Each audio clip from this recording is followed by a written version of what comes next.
Iya. Shalom, baiklah di kesempatan ini kita akan membaca serta merenungkan kebenaran firman Tuhan yang terambil di dalam kitab 2 Timotius pasal 2 ayatnya yang pertama hingga ayatnya yang ke-7. Lembaga Alkitab Indonesia memberikan judul Panggilan untuk ikut menderita. Sebab itu, hai anakku, jadilah kuat oleh kasih karunia dalam Kristus Yesus. Apa yang telah engkau dengar daripadaku di depan banyak saksi, percayakanlah itu kepada orang-orang yang dapat dipercayai, yang juga cakap mengajar orang lain. Ikutlah menderita sebagai seorang prajurit yang baik dari Kristus Yesus. Seorang prajurit yang sedang berjuang tidak memusingkan dirinya dengan soal-soal penghidupannya, supaya dengan demikian ia berkenan kepada komandannya. Seorang olahragawan hanya dapat memperoleh mahkota sebagai juara apabila ia bertanding menurut peraturan-peraturan olahraga. Seorang petani yang bekerja keras haruslah yang pertama menikmati hasil usahanya. Perhatikanlah apa yang kukatakan, Tuhan akan memberi kepadamu pengertian dalam segala sesuatu. Shalom.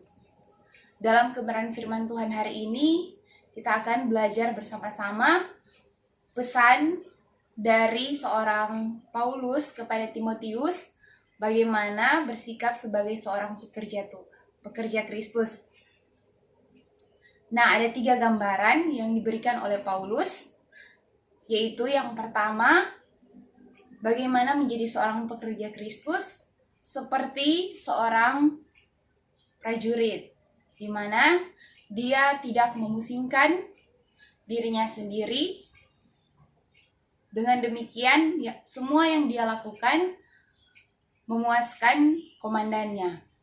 Nah, dari poin yang pertama ini dapat kita pelajari bahwa bagaimana seharusnya seorang pekerja Kristus bersikap, yaitu tidak egois. Nah, menjadi seorang pelayan Tuhan tentunya kita tidak boleh menjadi orang yang egois. Kita harus melakukan pelayanan kita sehingga apa yang kita lakukan itu menyenangkan hati Tuhan. Dan poin yang kedua yaitu gambaran yang diberikan Paulus, yaitu sebagai seorang olahragawan. Ada pada ayat yang kelima, di situ dikatakan, seorang olahragawan hanya dapat memperoleh mahkota sebagai juara apabila ia bertanding menurut peraturan-peraturan olahraga. Jadi sebagai seorang olahragawan yang bertanding menurut peraturan-peraturan yang ada, sehingga dengan demikian dia memperoleh hasil yang terbaik, bahkan menjadi juara, menjadi yang sebagai pemenang. Nah, demikian juga kita sebagai pekerja Kristus, tentunya kita harus menjadi orang-orang yang taat akan aturan-aturan yang ada, aturan-aturan yang diberikan oleh Tuhan, sehingga dengan demikian kita belum menjadi orang-orang yang menang di dalam Kristus.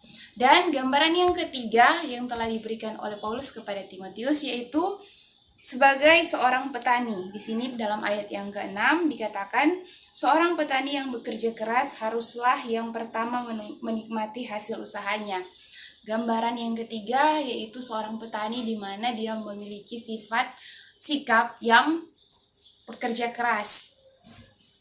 Nah, ini demikian pula yang harus dimiliki oleh kita sebagai pekerja Kristus, yaitu menjadi pribadi yang tidak malas atau bekerja keras. Nah, tentunya kalau seorang pelayan Tuhan yang malas dan tidak melakukan pelayanannya, itu satu hal yang tidak disukai oleh Tuhan. Jadi seorang pekerja keras yang rajin dan juga punya sikap yang pekerja keras, sehingga dengan demikian pelayanan kita berkenan kepada Tuhan, bahkan kita boleh banyak juga memenangkan banyak jiwa ketika kita menaburkan kebenaran firman Tuhan, bahkan berita Injil, berita keselamatan bagi banyak orang, banyak jiwa yang dimenangkan.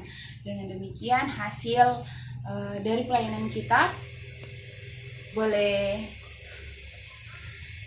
menyenangkan hati Tuhan. Nah, dari 3 gambaran yang diberikan oleh Paulus sebagai seorang prajurit, di mana dia tidak memusingkan diri sendiri, dan juga sebagai seorang olahragawan yang bertanding menurut peraturan-peraturan yang ada, dan juga sebagai seorang petani yang memiliki sikap yang bekerja keras. Demikian juga kita sebagai pekerja Kristus, kita harus memiliki 3 sikap, yaitu tidak egois, dan juga yang kedua, kita tidak curang atau bersikap sportif, dan yang ketiga, kita memiliki sikap yang tidak malas, tetapi memiliki sikap yang bekerja keras. Amin firman Tuhan, biarlah firman Tuhan di kesempatan ini boleh memberkati kita semua. Shalom.